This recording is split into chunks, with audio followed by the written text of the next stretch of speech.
Pastor, you're on mute. Man, hey, thank you. Hey, okay, so let me go back and say that again. I'm just live and I'm just talking and I'm on mute. Okay, so hey, we want to thank everybody for coming on live here. Now that you guys can hear me, I hope that you guys can hear me, that I'm no longer on mute. Thank you, Serena. No longer on mute. So we're in part 3 of the Serena Masson story. It's now been officially a month since her husband took his life. And we've been able to dive deep into her personal life, which is very rare for people to be this transparent and this open, especially since you have a lifestyle that puts you in front of people. You know, you own an advertising and marketing firm. And so first, before we get into it, welcome back to the show. Thank you. How are things going for you and your family? Just taking one day at a time. Some days are easier than others. It's all really dependent on the mood, and if a song comes on, it just triggers that emotion again. So, you know, it's kind of trying to find peace in the storm. Absolutely. And that's good. You know, gosh, you know, not many people get this opportunity in the grieving period of the process to have this type of, I mean, because of the COVID-19, the isolation and the stay-at-home order, it's it has its pros and its cons, because you know there's really no getaway. There's no, you know, let me go to, you're in Temecula, you know, you got the wine country, you know, there's no going up there to the, you know, to check out some of the beautiful scenery, the church, social distancing. So, you know, whether we're doing parking lot services, many of the churches have recognized the order by Governor Gavin Newsom to, you know, shut down or slow down the process of many congregants. So, and you're active involving your church. So, gosh, I mean, the outlets of being healed, you know, have been kind of taken away from you. So, you know, what are some of the things that you're doing to not, I mean, I know you mentioned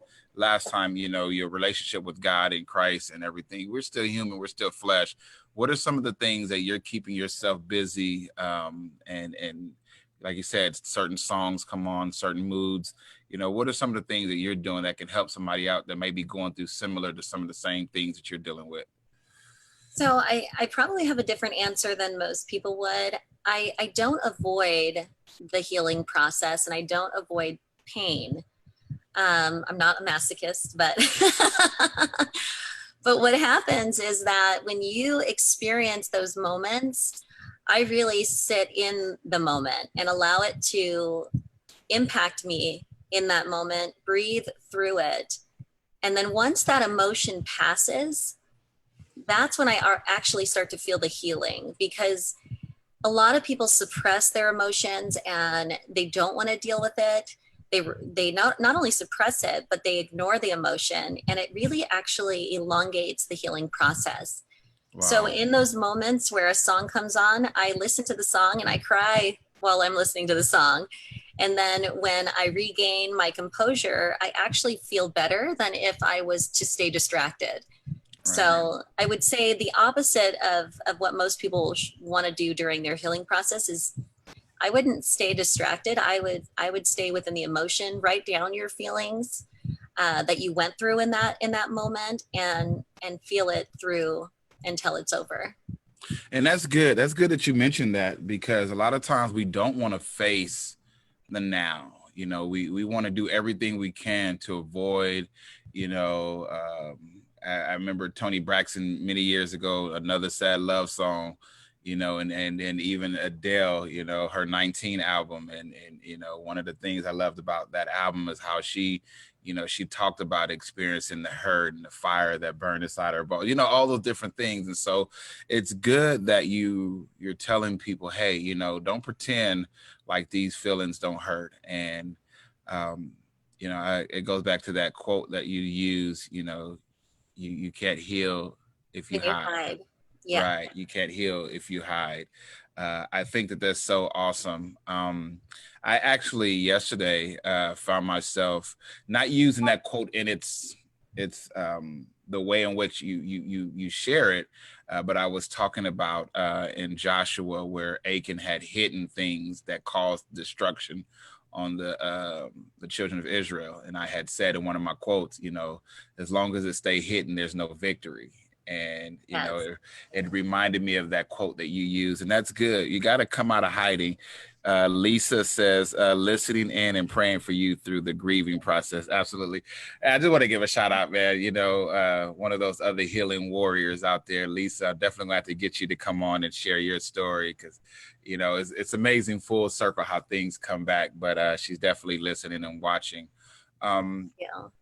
So talk about that, because it's easy to say listening to those songs. It's easy to encourage someone, but how do you find the strength to be able to deal with it? And then after you listen to it, what is your process after the song goes off? Because the song is only for so long. What happens when the song stops? What happens when I replay it? Okay. All right. So you got it on loop. You got it on. I'm just like, so the hardest part about healing is that so many people run from it, that they're afraid to face the reality of their emotions. And Okay. I embrace the reality of my emotions because in those moments, your emotion is real and it's raw. And so if I have to replay the song just to get, if I'm still like got my snot bubbles and I'm still crying and ugly cry face, I'll have to replay those moments until I get through that wave of emotion. And then you have to breathe through it, because what happens typically is when you're not breathing, you're losing oxygen to your brain, which then makes you even more stressed out. So you start to breathe in short breaths. So it's taking deep breaths, breathing through it. It's praying, it's writing in a journal, all those emotions and feelings. The other big thing about healing is, and I want to say this in a way that is healthy. A lot of people will save all the great photos of things that have happened in past relationships, let's say. And so when they're apart and they're missing someone, they're only looking at these beautiful photos that remind them of all the good times. So I honestly do the opposite. I have those good photos, but I also have the photos that remind me of the bad times. And the reason is because I need to have the balance of reality versus the memory. And the reality is that if we always get stuck in this good story, we're not going to be really telling ourselves the true story that's happened. Absolutely. And one of the things I do want to share is that, no way, people probably look at you and say, oh my gosh, she's probably had the picture perfect marriage, the beautiful life. For those who are probably just coming on in, because, sometimes it's hard to really reach someone where they look at you and they're like, oh, she's probably never been, cheated on, probably never been, and that's the reason why we're really trying to share this story, because looks doesn't define someone's commitment to you. Money doesn't define someone's, respect towards you. I mean, there are so many different things. And what I want to ask a question is, okay, so you're playing these memories, but how do you deal with the missing parts of what could have happened in your relationship, the broken promises?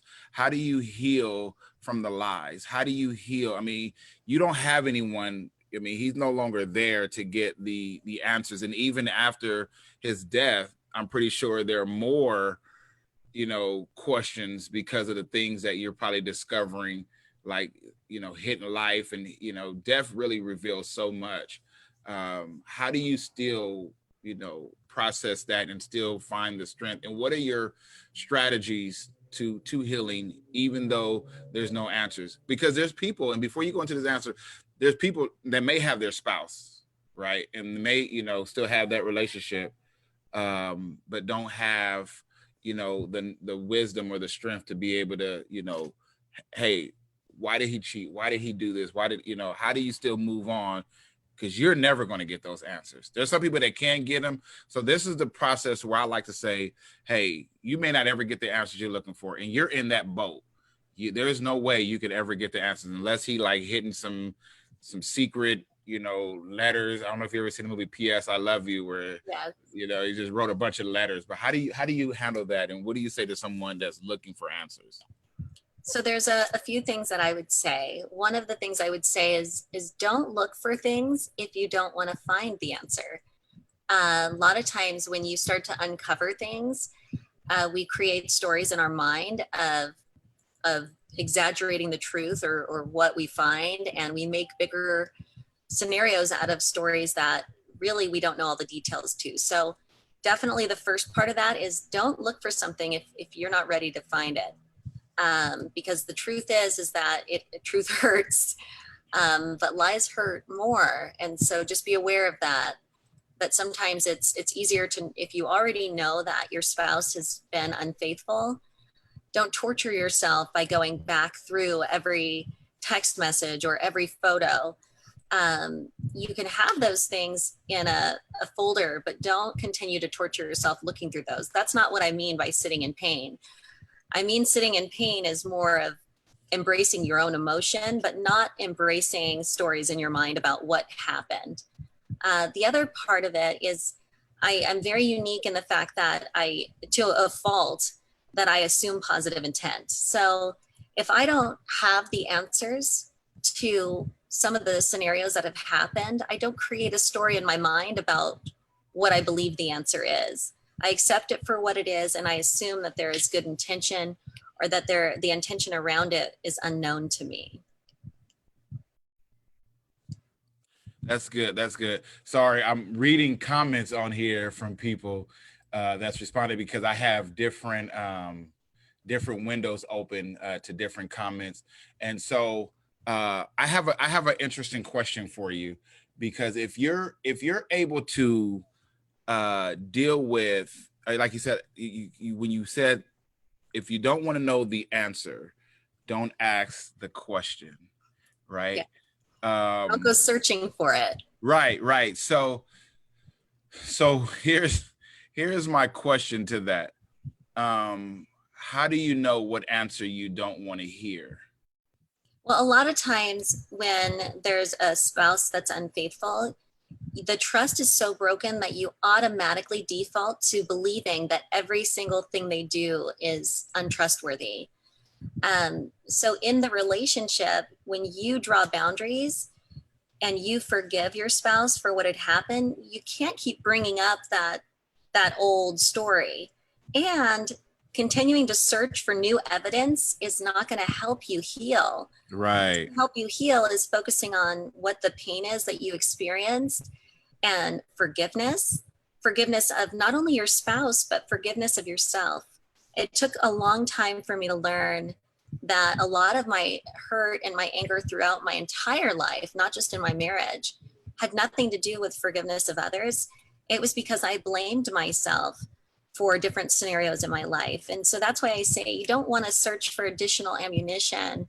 Once it's out, it's out. You don't need all the details. You don't need to know if there was a different kind of love that was had there. If your partner is willing to work through those challenges and move forward, then that's when you have to also be willing to not only forgive your spouse, but forgive yourself, and let those things be past in history, not a part of your future. Awesome. And so in today's segment, we're talking about, and this is where we want to get into a part that so many people probably look at in the mirror and say, as they're going through what they're dealing with, nobody understands me. Do you feel like no one understands you? I mean, you've gone through some traumatic experience and what you've dealt with. And even right now, what is your stance on no one understanding you, and why do you feel like that?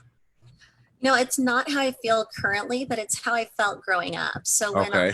when I did finally get back living with my family, my mother, after I was in witness protection in foster homes, I had endured a lot of challenges and pain. And there was cruel and unusual punishment. There was all kinds of things. And so I had a lot of baggage when I did come back. And even though I was going through counseling at that time, I still chose to leave my home and live on my own. And I lived on the streets and went to high school. and I had 3 jobs. And so there would be times where I was literally sleeping on the park bench across from the high school, going in the morning, showering in the gym, and then going to school like a normal kid. And then after school, taking the bus to go to all my 3 different jobs. And so when I say no one understood me, it was because I was living a much different life at that time than most of the kids that were in my high school. And then as I grew older, I realized that I chose that life. I chose some of the obstacles that I faced living on the streets. And I also can choose to change that. And so when I say no one understands me, it's also because we have to understand ourselves. So is it possible that what you were going through, what you were dealing with, especially as a young adult and a teenager, as far as processing a lot of that, and I can really look towards your senior year. I mean, you're not your senior, but your high school years. That has been a difficult life to live. Showering, being homeless. Um, and so did you kind of, was it almost like a way of looking at it is, so, why am I in this situation? Why am I here? Um, and because nobody really knew what you were going through, because it's not like you were walking around broadcasting like, hey, I take showers at the gym. Hey, I'm sleeping in so it's not like you were walking around with a billboard of what you were dealing with. And oftentimes that's where we find ourselves, like, how can someone understand a place where you're at if they don't even know where you're at? Well, that's where the hiding comes in. And so even as a teenager, um, because I was in such vulnerable positions, I did put myself in situations where I was beaten up by men that wanted more from me than I was willing to give. I was also Wow. I was raped. There was nights that I would sleep in an abandoned house on an old mattress. So I was hiding, and I was hiding from every aspect of my life. And so when I said no one understands me, it's because I didn't allow anyone inside to understand me. I was also at that time abusing drugs because that was the only way that I could stay up long enough to do my homework at night after I was done, taking the bus back home. There was a lot of situations that were unhealthy and destructive that I had put myself in, partially because I had lived my whole life fighting. And so that was the only real path that I knew.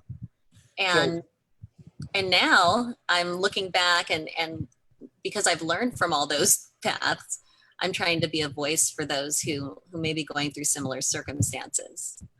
so here's a question I don't believe we asked. How did you find the strength or even the wisdom to come out of hiding?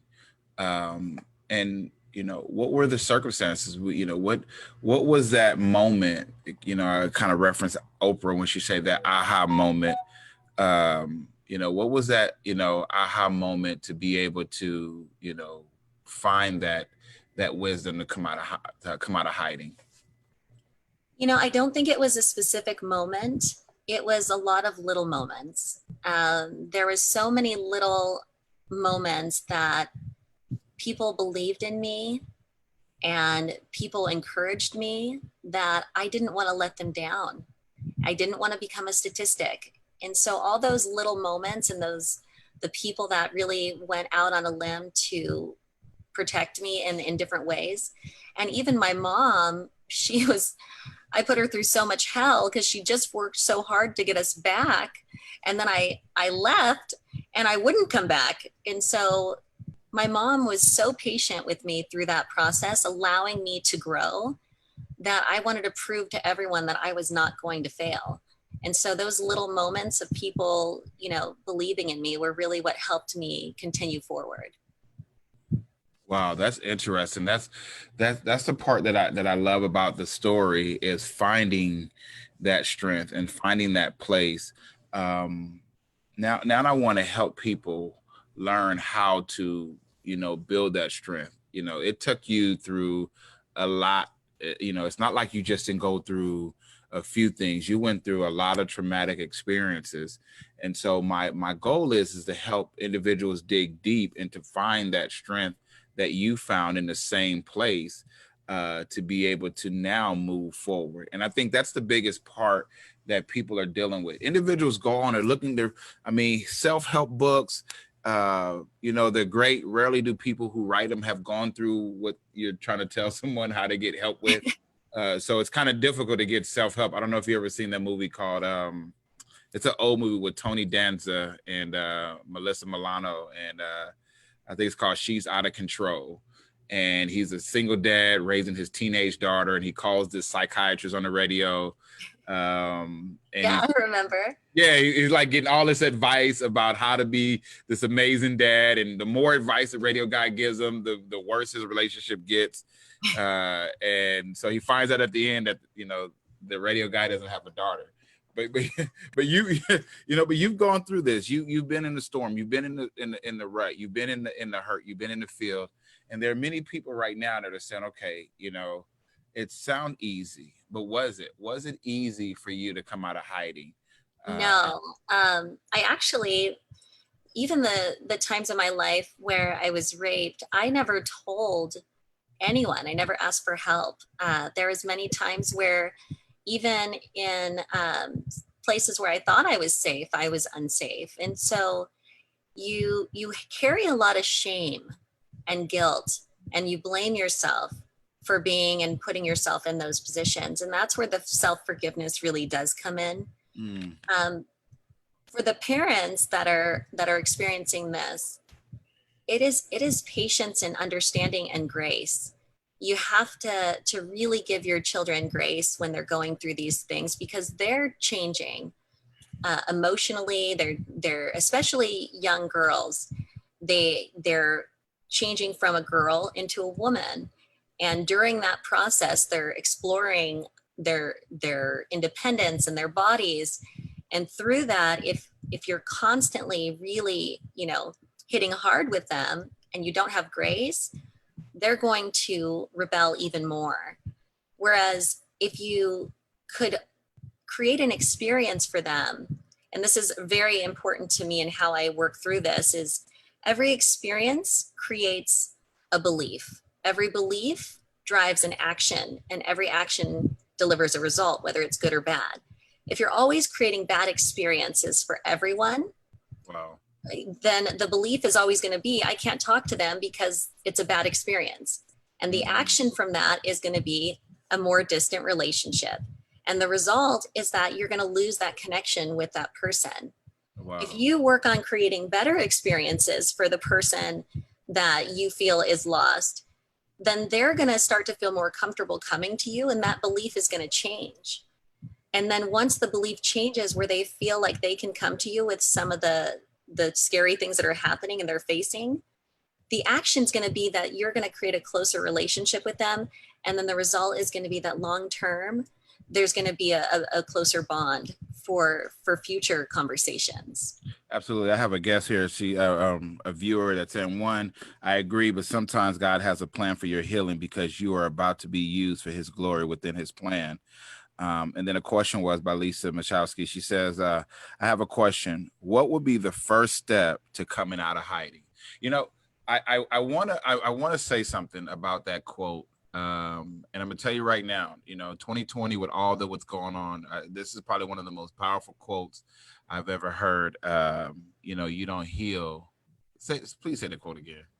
You can't heal when you hide. You can't heal when you hide, and it's such a powerful quote. And so we have a viewer that has a question. What would be the first steps to coming out of hiding?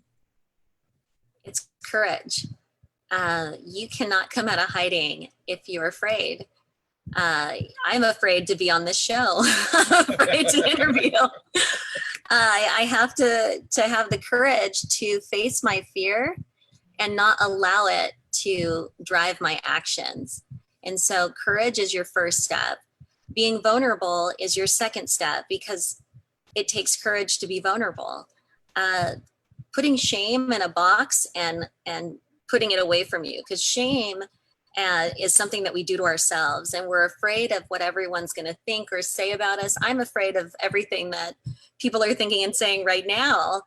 And I have to continue to say the things that are hard to say with courage, because I know that it's a part of me overcoming my fear.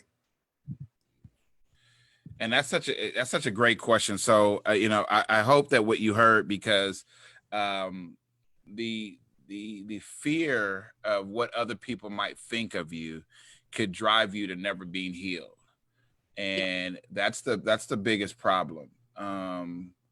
Here's a statement to go along with what she's saying, and I love it. Would you rather be embarrassed or wounded forever?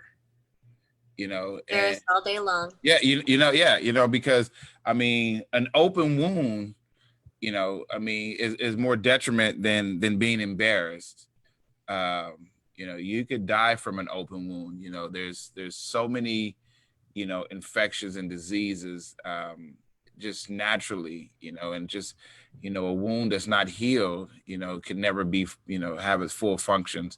And so a lot of times, and I hear what you're saying, Serena, that courage, being vulnerable, those two things are so important and so necessary, because I think the one thing that's keeping people, and one of the tools that the enemy uses over individuals for so long is the shame. It's people that don't want to come to church because they don't want people to find out what they've really been doing. They don't want people to know their real testimony. Okay, so once you deal with the comfort, once you deal with being courageous and being vulnerable, then where do you go from there? Well, I think if I can kind of back up a little bit. Go ahead. One of the things that we really struggle with shame is that we have a tendency not to forgive ourselves. And so one of the exercises that was introduced to me in order to allow me to work past my own shame and blame and that I was putting on myself was to look at my photos of when I was a little girl, and then to really walk through that. Would I be shaming that little girl the way that I'm shaming myself?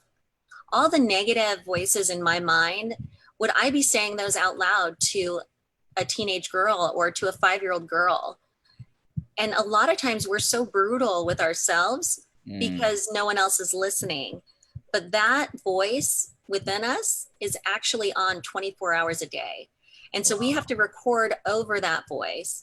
And if we don't, then it's going to continue to deteriorate us. It's not even only the judgment of others, it's our self-judgment. When we look in the mirror, there's moments that I don't feel beautiful. I feel like a disaster. I have bags under my eyes. All kinds of stuff. I have to look in the mirror and tell myself that I'm beautiful and that I'm strong and that I'm worthy, even when I don't believe it, because I'm recording over all the negative thoughts that I've put in my mind for the last, 40 years. And that's a really big deal. We forget that we're the ones that are also hurting ourselves. Yeah, and it's so true. It's so true. And so, because this is the healing that we need people to try to experience. And so I want to pick your brain on this hiding theory, because I think it's such a relevant statement. So let's define this quote. You don't heal when you hide, because I just think it does. I think it's a representation of you, your strength, and how really to overcome. So when you say you don't heal when you hide, what does that phrase mean? Let's explain somebody else have a question. I'm gonna get to your question. Yeah, go ahead. So you don't heal when you hide, because we have a tendency to hide behind a persona. We have a tendency to hide behind material things, hide behind money, hide behind like whatever makes us feel beautiful, whether it's all plastic surgery, whatever it is. We can't hide behind all those things, but most people use that to pretend like everything's okay instead of being vulnerable. Now, I'm not saying go out there in your PJs and tell the world your problems, but I am saying that the more that we compact all of our problems and we don't share them because we're so worried about what everyone else is thinking, the more it actually hurts us. And so for self-healing and for self-preservation, I physically would hide in the closet. So I would physically go in there. But I also would physically hide in other ways, like pretending everything was okay when things were not okay, or Wow. even saying they were okay and pretending I didn't, have any issues or problems because I didn't want anyone to look at me any different, especially owning a business and coming to work every day. And my husband and I worked side by side for 8 years. And in front of our staff, we'd have this unified front, but behind the scenes, I was just broken. And so I've had to learn how to ask for help. I've had to learn that I don't have to give all the details of every single situation to let somebody know that I'm hurting. All I have to do is say, I'm really having a rough day and I'm hurting today. I got a lot going on. That in itself is courage. It's Mm, when we pretend that we don't have those things in our lives. It's when we hide the secrets in our lives that we don't think anyone should know about because we're so ashamed of what the reaction or response might be. absolutely, absolutely. And so I have a question here. It's kind of referring to me, but we're going to dialogue off of this. It's going to be pretty good. So it talks about Pastor. She spoke about forgiveness, forgiving the person in yourself when you need to ask God to forgive you for hiding. That's a great question. I definitely feel like, in a sense, hiding is completely unhealthy, and also it puts you in a very um, destructive position as a person. It also allows you to feel safe. So there is a balance between you feeling unsafe and putting yourself out there and being vulnerable. It's not that you can't go down that path. You really do have to feel safe first before you can have the courage to stop hiding. And if you're not in a safe place or a safe situation, you have to get yourself into a safe situation before you can have the courage to stand up and share the truths that are on your heart. So the safety is a big part of that because I didn't feel safe a lot of those times. And you have to have that feeling before you can step up and move forward. Absolutely. There's a couple of stories in the Bible, but one kind of stuck out towards me. And when you talk about asking God for forgiveness and hiding, and I think about the parable of the talent, where the master goes away for a long trip and he calls his three servants before he leaves, and he entrusts them with talent. And to one he gave three, the other one he gave five, and the other one he gave one. And I just remember the story of the master getting mad at the servant who went and hid his talents. Whereas, the last thing God wants us to do is to hide what he's given us.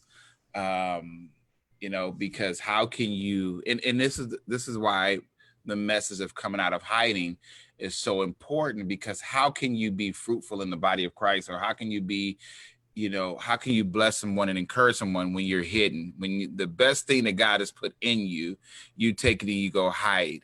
And that's why it's so important what you're talking about, finding that strength to be able to tell that testimony. Hey, guess what? You're coming out of hiding in such a time as this has become evident of what God put in you. Yes, we all go through our storms. We all go through our seasons of Jonah, running from God. We, running from our purpose, running from our hurts, there are a lot of embarrassing moments that we all have and we've experienced. And even when we come to the scripture where it talks about, not being ashamed of the gospel that is within us, if you go back and listen to the two of the earlier broadcasts of the Serena Matson story, trust me, she credits her ability to come out of hiding is her relationship with God. Yes. Without that relationship with God, there is no coming out of hiding. There is no, so to say that, God understands our weaknesses, our ability to endure. And here's the thing, which makes this story so unique is the fact that you're still living. You hadn't taken your life. You've gone through enough to where so many people right now are probably dealing with depression, dealing with the thought of suicide. Have you ever thought about suicide? Have you ever thought about ending your life? Yes. Especially as a teenager, I'd been on antidepressants and anxiety medication since I was 15 years old because of the things that I had dealt with and faced. I was cutting myself at 14, Mm. because I felt so numb and disassociated with pain that was my only outlet. I had an eating disorder by the time I was 15, and I struggled with that until I was 29. I'm 39 now, and I still have moments where I can sense that emotional feeling coming back. And so, yes, there's many times that I've felt like I didn't want to live, I didn't deserve to live. There's many times, especially in some really dark moments, where you feel so misunderstood and so broken that you can't see past it. And the way that I've been able to see past some of those moments is honestly through prayer. It's through writing down my emotions and my feelings. It's through creating a gratitude journal so that I remember what I'm grateful for. It's also writing down the people in my life that need me.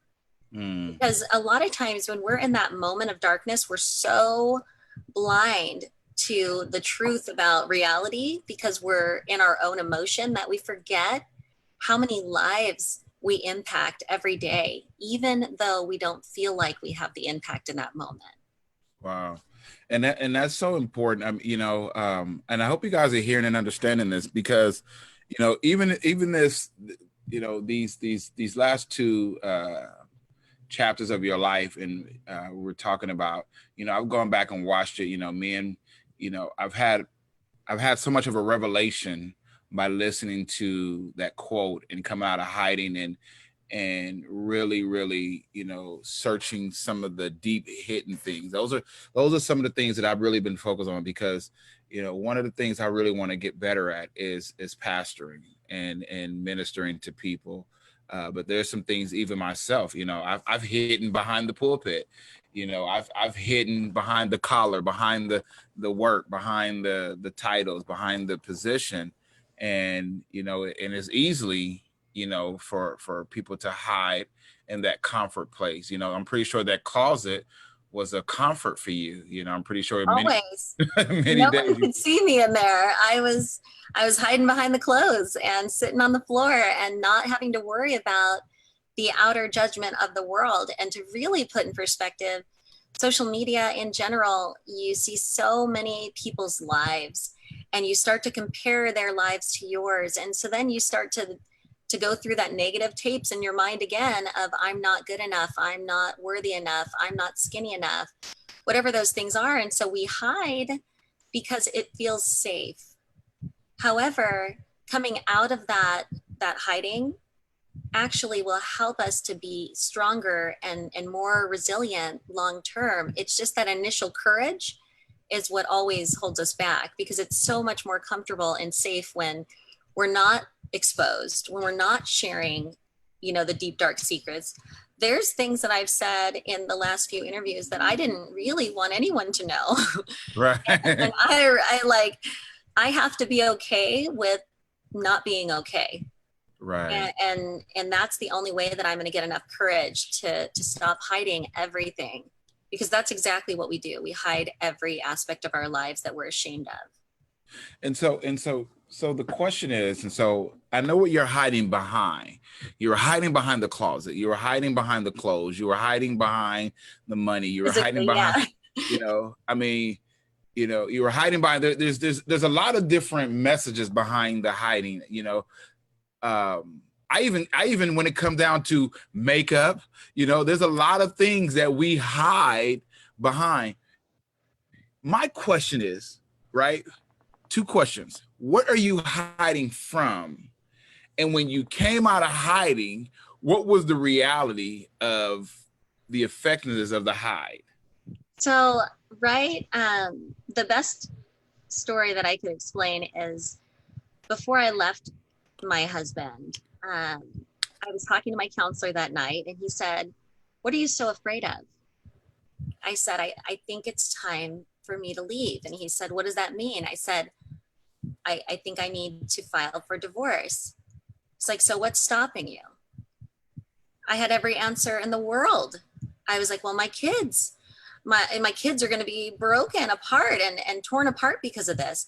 I'm terrified that I'm going to lose my business because my staff is our relationship has been interwoven in our business. I'm afraid we're going to lose clients. I'm afraid that my parents are going to be impacted. I'm afraid of judgment. I'm also afraid of him taking his life. Those were on my list of fears.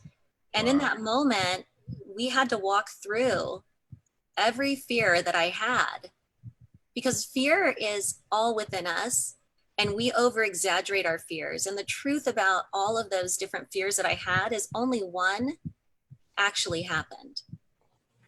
And that was my husband.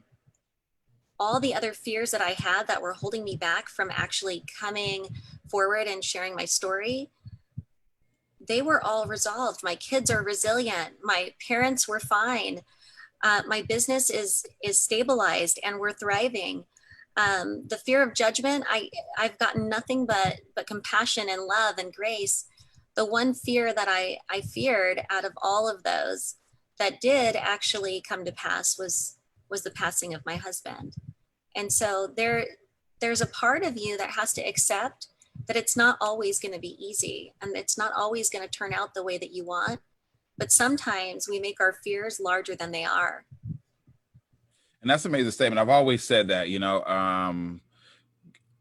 there was a scene in the movie, The Final Destination, and I think it was a scene where the person was drinking some alcohol and they dropped the drips of alcohol on the computer. And it was just like I don't want to give the movie away, but there was like a whole scene of how the way the person died. I'm like, you can imagine a perfect, scenario to how something can happen. And I always say that about situations. Our mind thinks the worst possible scenarios. And unfortunately, we're able to make it worse, and one of my quotes I said, the worst never happens. No matter how bad you may materialize into your mind, it never happens. And so it's good that you explain that to individuals. But when you hit, right, and you just shared that all of what you went through, all of what you explained, okay, and the worst, your husband taking his life, but all the other things, when you look back over the hiding now, how do you feel about the years you've wasted hiding? Well, a part of my hiding was also protecting. So Okay. I have a tendency to protect those that hurt me, because in my heart, I believe that it was at that time I loved them or whatever it may be. I didn't want to expose them. I was protecting their integrity, etc. And one of the things that was told to me is that when you're blinded by what you want to believe or the potential in someone, then you fail to see the reality. And when I came out of my hiding place, I did start to see the reality.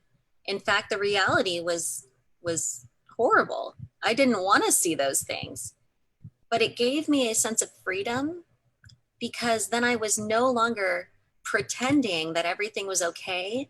And I was much more aware of red flags. I was much more aware of, the circumstances that I hid from, when I actually took myself out of that position and started to see clearly. So when we look at someone and look at their potential, instead of seeing the truth, we fail to see the reality of our stories. And that's good, because I often tell people, you can spend so much time on a moment that has already passed, and you can miss out on the moments that are present and the moments that are coming, just because you're stuck. It says my sound is off. You can't hear me? I can hear you. No, you can hear me, but somebody else. Oh, Shirley, you said the sound is off. You can't hear? Please comment. Let me know if you guys can hear. Because I thought I just hear me, but somebody else. Okay. I mean, I don't know. I just went live and I can hear it. So I don't know if there's something wrong with your computer or not. Please let me know if you can correct that. But what I always, it jumps. Oh, the sound is jumping. Okay, that's not good. It might be the internet connection for the individual. Yeah, yeah. So, all right, I do apologize for that if you guys are having a sound delay or anything on that level. Um, uh, can you hear them now? Can hear them now. Okay. All right, great. If you have any questions, yes, and skipping. Okay, if you have any questions, please submit them or comments. We're getting to the point of how to understand the process of coming out of hiding into a place of healing. And I think it's so important how you're sharing this particular part, because this is a difficult transition for many people, especially when you talk about the embarrassing part of it. I know last week, very detailed and some of the explicit experiences, even, being raped and it's beautiful how society has shifted over the years. Maybe 20, 25 years ago, it might have been difficult for people to have compassion or understanding of some of the things that people have gone through. But because can't hear you, but I love my niece. Oh, is Shirley Henderson? That's your aunt? Yes. Okay. Oh, she loves you, Nia. All right. But it's okay. So what I'm looking at from this perspective is as far as dealing with how people are handling your story. And I like that part about how you're saying, hey, you've gotten support when you didn't think it was going to be possible. And that's one of the tricks of the enemy, what have you, the feeling of being embarrassed, of coming out and really being, set free, because there's a certain freedom that comes along with that, that we don't even realize how important it is. And so for those who are struggling with coming out and getting healed, and not only getting healed, but I say this, owning your testimony, owning the process, owning the hidden place, owning the shameful places, because one of the things I've learned is that it's better that you tell your testimony more, or you tell your testimony before someone else who don't like you come out, because they're going to tell it in a way to where if somebody else told your story before you got a chance to tell it, it'll probably be like a horror film, or or some thriller or something like that, because you just have like these beautiful nightmares in your life that are so much healing for so many people. And I like this. Lisa says, I enjoyed this portion of your platform because the enemy knows how to create the perfect storm to keep you in your own mind and thoughts. Yes. How about that, right? How about that? There's so much truth in that. And that's why I said you have to record over those thoughts. And even in the moments you don't believe, like that you're enough, you don't believe Hey, that. stop right there. Y'all might want to write that down. That was a good one. You got to record over those thoughts. Listen, I understand some of you young people with MP3 and digital downloads and everything, but there was a part in life where you had a cassette tape, and if you put the little paper in the corners, you can record over the cassette tape and have a whole new song played over it. You don't got to get rid of the cassette tape, just record over it. Oh, I love it. That just gave away my age, because I'd be recording over that cassette tape over and over again. And the truth is that we should talk to ourselves with the same love that we talk to our children. And would you ever, talk to your child the way that you talk to yourself? It's unlikely that you would. That's a big part of our lives, that we treat ourselves so harshly, and we don't allow ourselves the grace and the love that we give to others. We just keep beating up on ourselves. And so those moments of communicating the positive things, even when you don't believe them about yourself, will allow you to move forward and find healing as well. This is a DV recorder right here. This goes in one of my cameras. I just happen to have this in my drawer. I can record over and over videos on this one. And after a while, I think it's after like so many, it won't look as good, but I can record over this forever. And they used to have, back in the days, VHS, they used to have this thing where you can actually erase it before you record over. So this is old school right here. This is throwback. Yeah, and this is what she's talking about. This right here in your mind, just record some new thoughts over it. You know, just record, you know, once you record over it, it's gone. I like that. I like that. Something so simple.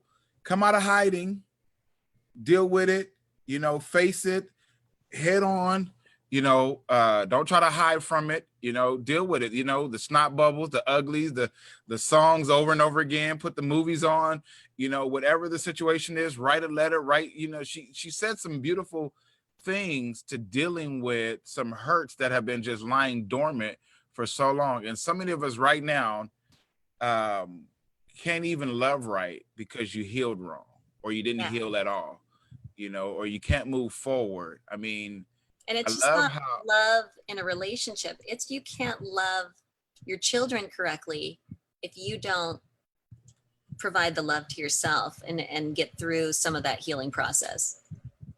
Absolutely. I like how you said, you know, talk to them like how you would talk to your children. You know, there's so much value in the process that you're sharing with the people. I really believe that so many individuals will now have the necessary tools, because it's easy by telling somebody, hey, you need to get healed. Hey, you need to, you know, I mean, what does that mean? You know, words. Hey, you know, you need to forgive. What does that mean? You know, but people need a step-by-step plan. In the Bible talks about confess your faults one to another, you know, and when I initially reached out to Serena about doing a story about her life, this event hadn't happened yet. So I guess God was like, nah, I'm gonna make it juicy. I'm gonna, you know, He always does. I say he has a sense of humor. Right. You know, I need to spice it up a little bit. You know what I mean?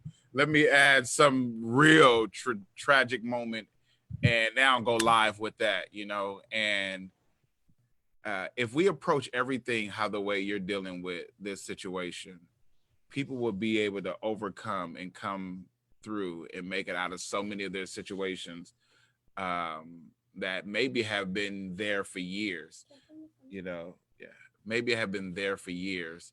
But she says you can't heal if you hide. No, you can't heal when you hide. Yes, I like the quote. You can't heal when you hide. And how long did you stay hidden? My whole life. At different times, I would hide in different ways. I would hide in denial. I would hide behind a Facebook reel. I would hide behind pretending everything was okay. I hid my eating disorder for, I would say, at least 20 years of my life that I didn't share that with anyone.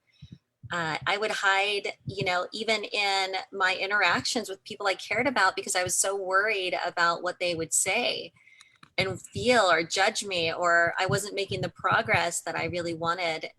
And the truth is that I have moments where I still hide. I didn't want to do the interview series because I wanted to hide.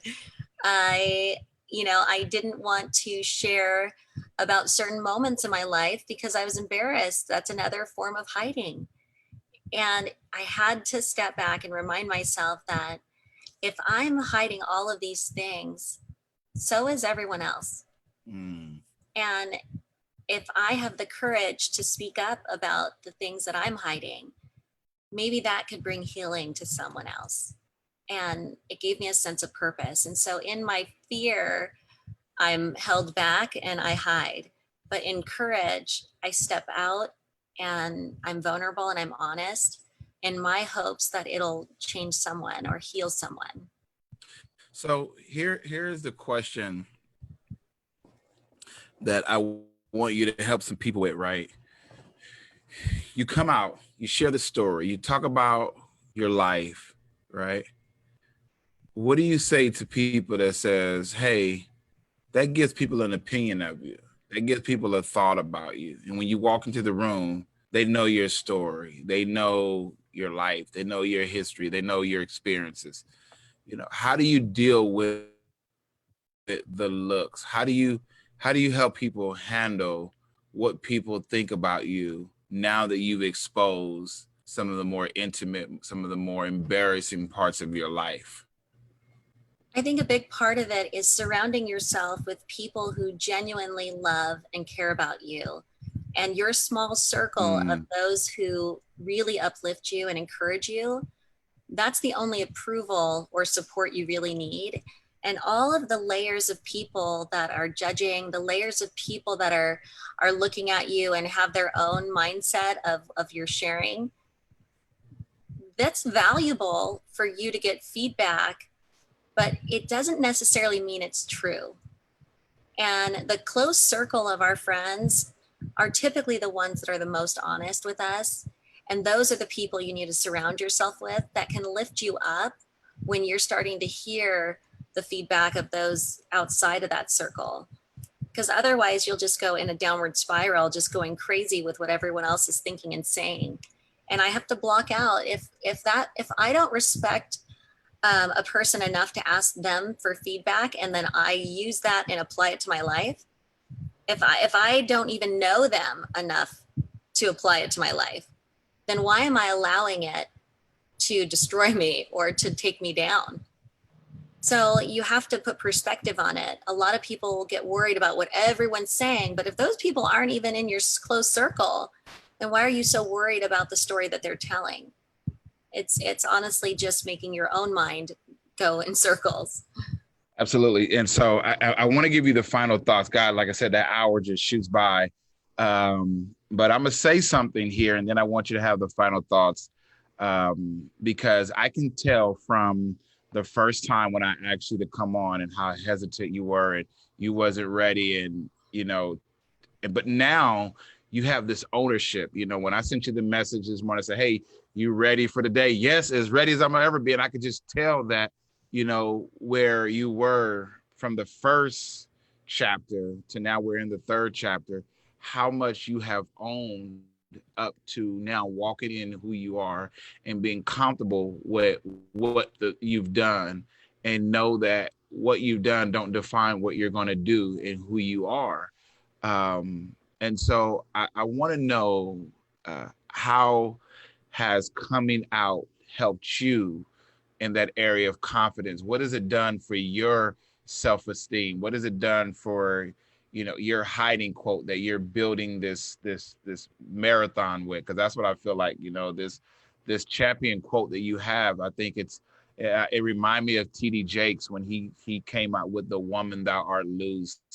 Well, I know it's scripture, but when he started the woman thou art loose conferences, that heal when you hide, I think that's such a powerful quote, because people have been hiding from their healing, hiding from the reality of being healed for so long. And you're telling me, gosh, you mean to tell me I haven't been healed is because I'm hiding? That's such a great quote, such a beautiful quote. And so, I want to thank you, once again for being an open book, to so many of your wounds and so many of your hurts and so many of your setbacks, and now being able to share with so many people, because it just helps the process of sharing Christ with so many people who are dealing with being abandoned, being hurt, being in a broken relationship, dealing with infidelity, dealing with drugs, dealing with suicide, dealing with depression. I mean, you've dealt with so much, and there are people that can just pick a chapter in your life and say, wow, I dealt with that and I didn't even have the other stuff, and she came out of hiding. All I did was dealt with depression. She dealt with rape and molestation and all, just a lot of different areas in your life, that you dealt with, that I think is such a powerful testament of trusting in God and what he can do. So I want to thank you once again for being an open book. And with that, I would like for you to share the last words and getting ourselves ready for that final chapter next week. So I would say that the biggest thing is surrounding yourself with people that love and encourage you, because honestly, I was still sick to my stomach even before getting on this today. I've had moments of waves where I'm feeling nauseous and nervous, and the truth is that if I didn't have my circle of people that love and encourage me, I wouldn't feel safe enough to come out and share. And so it's finding the right people and surrounding yourself with the right people in your life, and community is a big part of of growth, personal growth, and growing within your relationship with God. So community is a big part of that. Absolutely. Absolutely. Well, I want to thank you guys for tuning in to the third part of the Serena Masson story.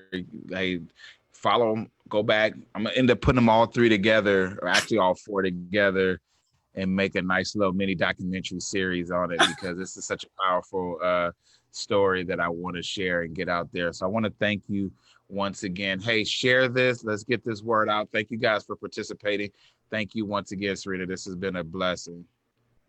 Thank you.